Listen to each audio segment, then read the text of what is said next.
क्या होता है, हमने चित्रालेख कर लिया था। ठीक है, चित्रालेख में हमने देखा था कैसे हम चित्र के द्वारा रिप्रेजेंट करते हैं।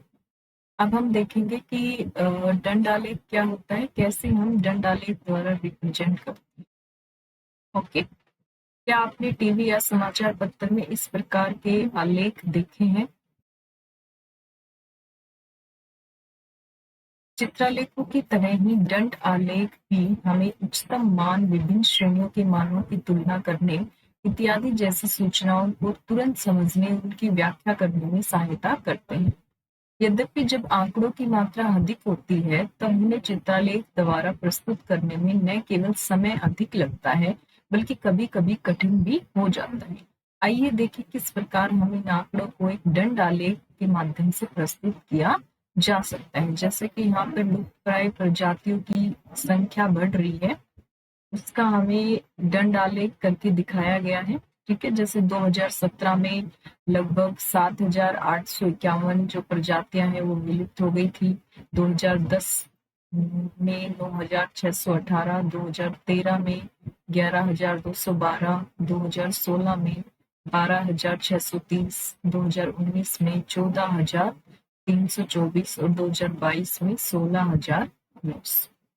ठीक है, तो इस तरह से हमें दंडालेख से सारी जानकारियां मिल गई हैं। लेकिन ये यदि हमें चित्रालेख द्वारा 7,851 यदि वस्तुएं दिखानी पड़ती हैं या जो भी प्रजातियां हैं वो दिखानी पड़ती तो बहुत ज्यादा हेक्टिक हो जाता, इतनी ज्यादा चित्रालेख हम नहीं बना पाते। ठीक है, इस तरह से इसलिए जब संख्याएं आ जाती हैं तो उनके लिए दंडालेख एक बेहतर ऑप्शन होता है।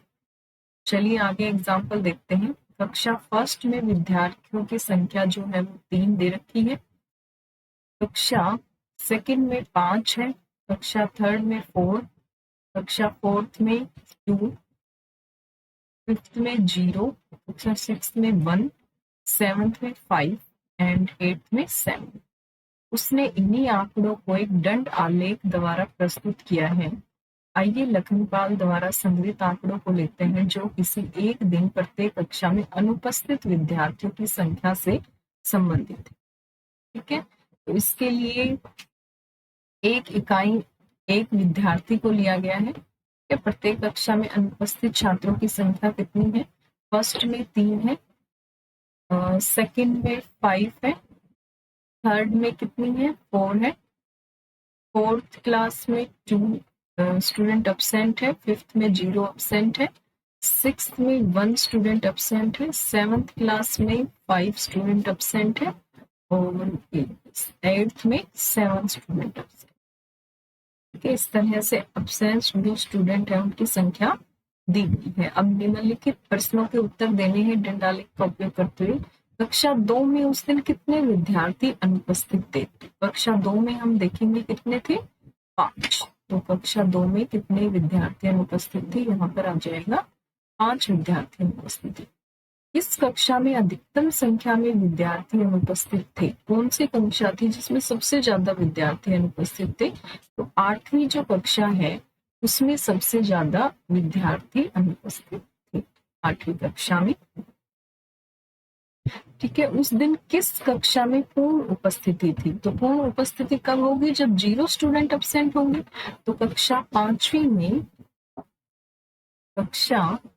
में उस दिन पूर्ण उपस्थिति थी। दंडालेख को बनाते समय समान चौड़ाई के दंड जिनके बीच की दूरी क्या होनी चाहिए? समान होनी चाहिए। क्षैतिज रूप में हो या ऊर्ध्वाधर रूप में खींचे जा सकते हैं। प्रत्येक दंड की लंबाई या ऊंचाई दी गई संख्या को दर्शाती है। जैसा कि हमने चित्रालेखों में देखा था, बारंबारताएं बड़े होने पर एक पैमाना यानी स्केल या कुंजी का उपयोग कर सकते हैं। आइए यातायात पुलिस द्वारा एकत्रित किए गए दिल्ली के एक व्यस्त सड़क के चौराहे से होकर गुजरने वाले वाहनों के आंकड़ों पर एक दृष्टि डालें।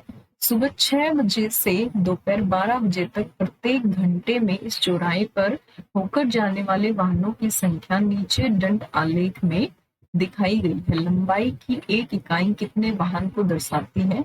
तो यहाँ पर एक इकाई है वो 100 वाहनों को दर्शाती है। कितने वाहनों को? 100 वाहनों को दर्शाती है। ठीक है, अब जैसे 6 से 7 में कितने वाहन गुजरे हैं? 150। 7 से 8 बजे के बीच में कितने गुजरे हैं? 1200। 8 से 9 के बीच में 1000। 9 से 10 के बीच में 800 और 10 से 11 के बीच में 700 और 11 से 12 के बीच में 600। ये वाहन गुजरे हैं 6 से 12 के बीच में। तो हम देखते हैं कि इस चौराहे पर अधिकतम यातायात सबसे लंबे दंड द्वारा दर्शाया गया है, जिसका समय अंतराल प्राप्त 7 से 8 है। दंड आलेख दर्शाता है कि इस समय चौराहे से होकर 1200 वाहन गए हैं। दूसरा लंबा दंड 8 से 9 के लिए है। इस दौरान इस चौराहे से होकर 1000 वाहन गए हैं। इसी प्रकार न्यूनतम यातायात सबसे छोटे दंड द्वारा दर्शाया गया है, जिसका समय अंतराल प्राप्त 6 से 7 है। इस दौरान केवल 150 वाहन ही इस चौराहे से होकर गए हैं। दूसरा छोटा दंड प्राप्त 11 बजे से दोपहर 12 बजे तक का है, जब चौराहे से 600 वाहन गुजरे हैं। 2 घंटे के अंतराल प्राप्त 8 से 10 के दौरान इस चौराहे से होकर जाने वाले वाहनों की संख्या लगभग 1000 + 800 यानी 1800 वाहन है, जो इस दंड आलेख द्वारा दर्शाई गई। तो आइए पता लगाएं, यानी इसके बेसिस पे हम क्वेश्चन करते हैं। प्राप्त 6 और दोपहर 12 बजे के बीच इस चौराहे पर कुल कितने वाहन गुजरे? तो कुल कितने वाहन गुजरे, इसके लिए हम क्या कर लेंगे? सभी का सम कर लेंगे। ठीक है, 150 + 1200, ये हो गया 150 + 1200 + 1000 + 800 + 800 के बाद है 700 + 600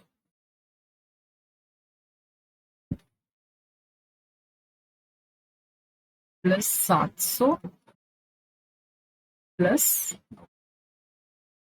600। ठीक है, इनका सम कर लो।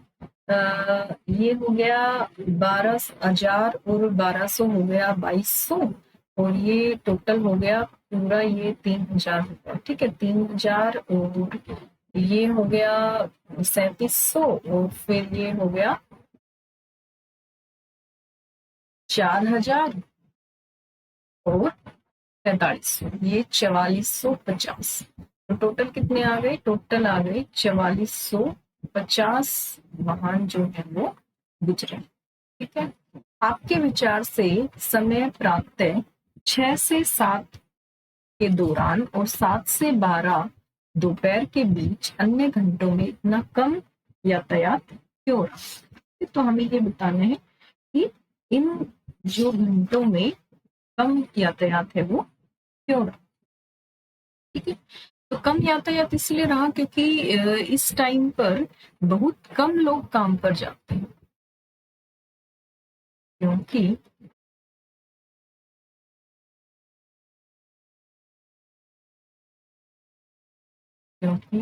इस समय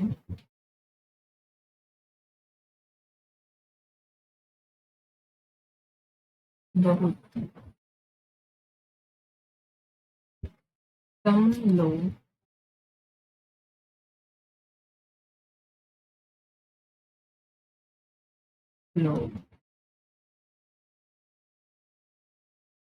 काम पर चलते हैं। ठीक है, इतनी सुबह सुबह बहुत कम लोग काम पर जाते हैं, इसलिए 6 से 7 और 7 से 12 दोपहर के बीच अन्य घंटों की तुलना में यातायात कम है। आपके विचारों में प्राप्त 7 से 8 के बीच यातायात अधिकतम क्यों रहा? अब यातायात अधिकतम इसलिए रहा क्योंकि 7 से 8 का जो टाइम है वो ऐसा टाइम होता है जब सबसे ज्यादा लोग काम पर जाते हैं, बच्चे स्कूल जाते हैं, सबसे ज्यादा लोग काम पर जाते हैं तथा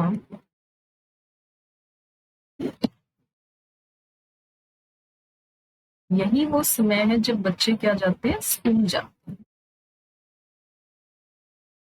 यही वो समय है जब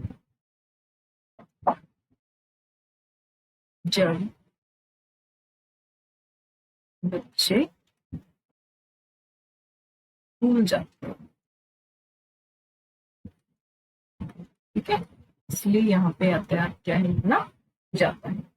अगला क्वेश्चन है, फर्स्ट हो गया, सेकंड हो गया, थर्ड हो गया, अगला फोर्थ है। आपके विचार में प्रातः 8 के बाद और 12 बजे दोपहर तक यातायात कम क्यों रहा?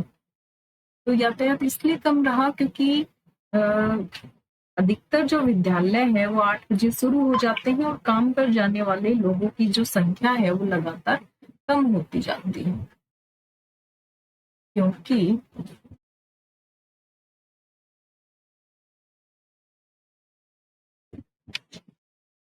अधिकतर विद्यालय जो है वो क्या हो जाते हैं, 8 बजे ही शुरू हो जाते हैं। ठीक है, अधिकतर विद्यालय 8 बजे ही, अधिकतर विद्यालय सुबह 8 बजे ही शुरू हो जाते हैं, 8 बजे ही शुरू हो जाते हैं। ठीक है, इसलिए उसके बाद जो संख्या है वो क्या हो जाती है, कम हो जाती है।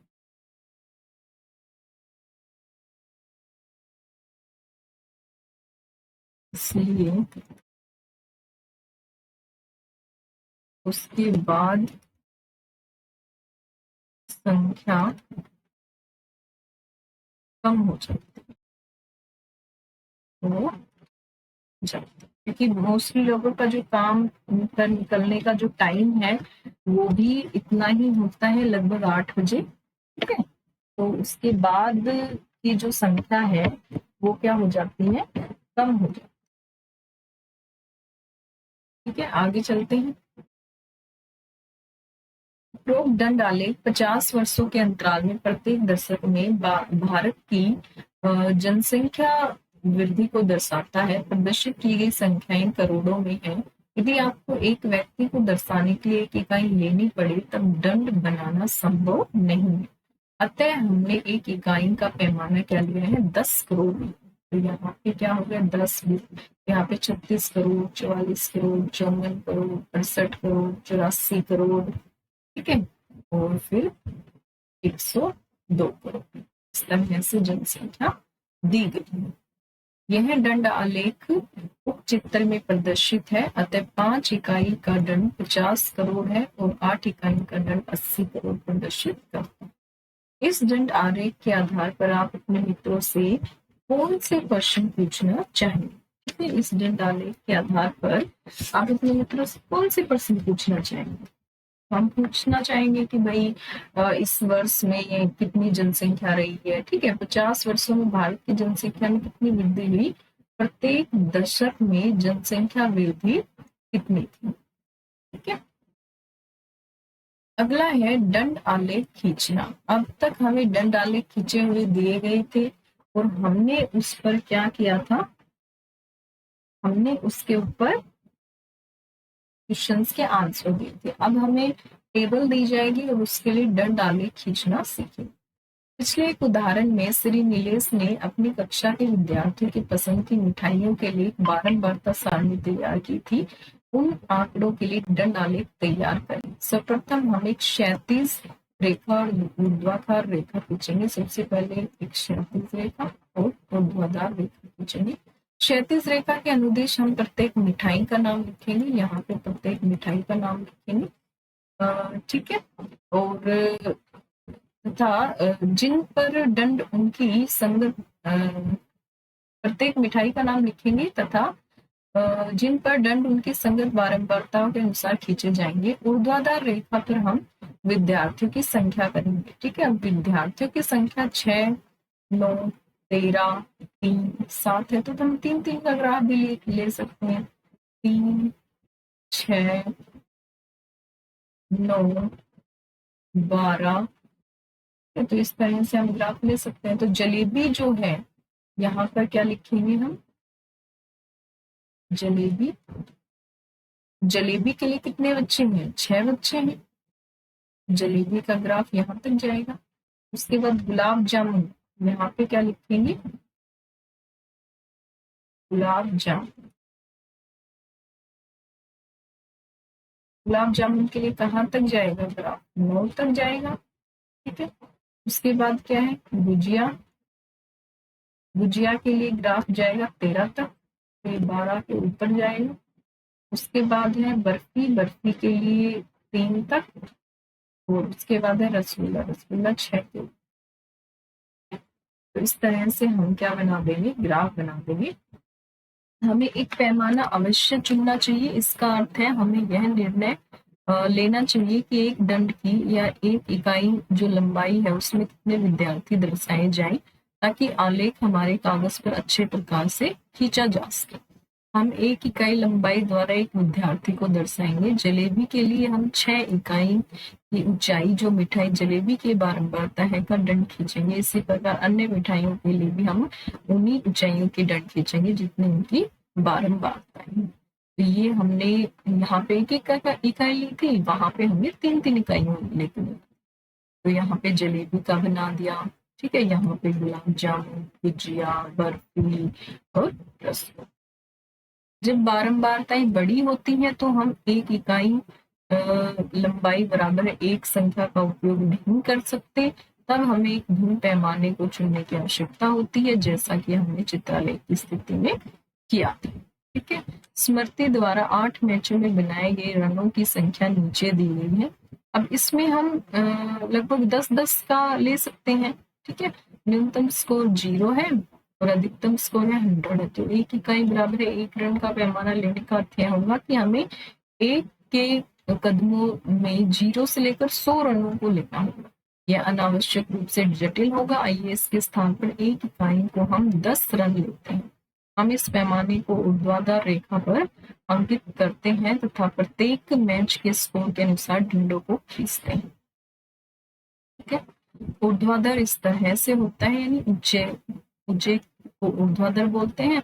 जो क्षैतिज वाला ग्राफ है वो इस तरह से होता है। जब इस तरह से आलेख खींचे गए हो तो उसको क्या बोलते हैं कि ये ग्राफ कैसा है, क्षैतिज ग्राफ है, ये ऊर्ध्वाधर। तो यहाँ पे 80 यानी 10-10 का हमने डिफरेंस लिया। यहाँ पे 50 हो गया, ये 10 हो गया, ये 100 हो गया, ये 90, ठीक है 90, यहाँ पे 0 हो गया और यहाँ पे 50। ठीक है, निम्नलिखित सारणी इमरान के परिवार की विभिन्न मदों में मानसिक व्यय दर्शाती है।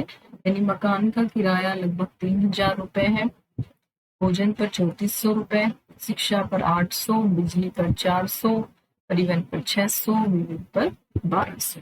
2 लंब रेखाएं खींची, एक क्षैतिज और एक ऊर्ध्वाधर। क्षैतिज रेखों के अनुसार अनुदिश मद अंकित कीजिए और उनके बीच में समान दूरी रखिए और ऊर्ध्वाधर रेखा के अनुदिश संगत व्यय अंकित कीजिए। तो इस तरह से हम ग्राफ बना सकते हैं।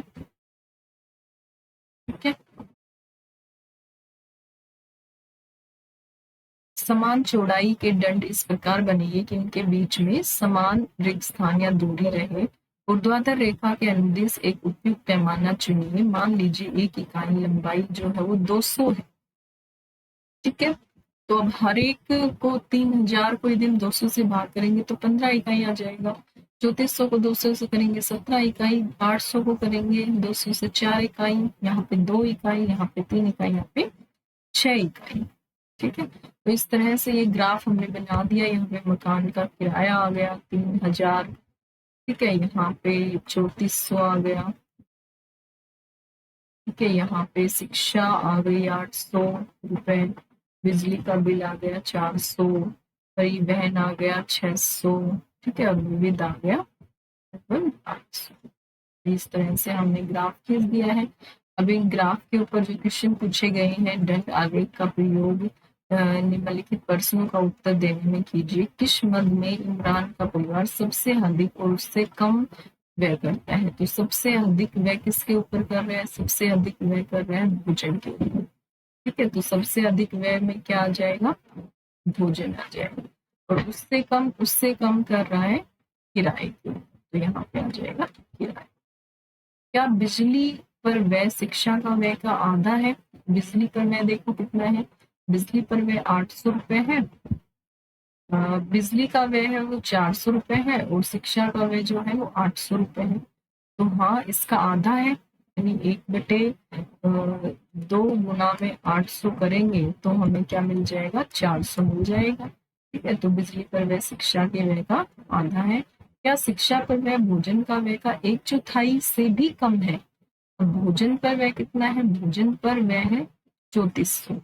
तो 3400 का यदि हम 1/4 निकालें तो ये होगा 4×32 और 4×32 यानी 850। और जबकि जो शिक्षा पर जो व्यय है वो कितना है? 800 है। तो हाँ, ये इससे भी कम है, तो ये भी आंसर आ जाएगा। ठीक है बच्चों, आज के लिए इतना ही। आगे हम कल करेंगे। ऐसे ही वीडियोस देखने के लिए subscribe my channel, like my videos. Bye.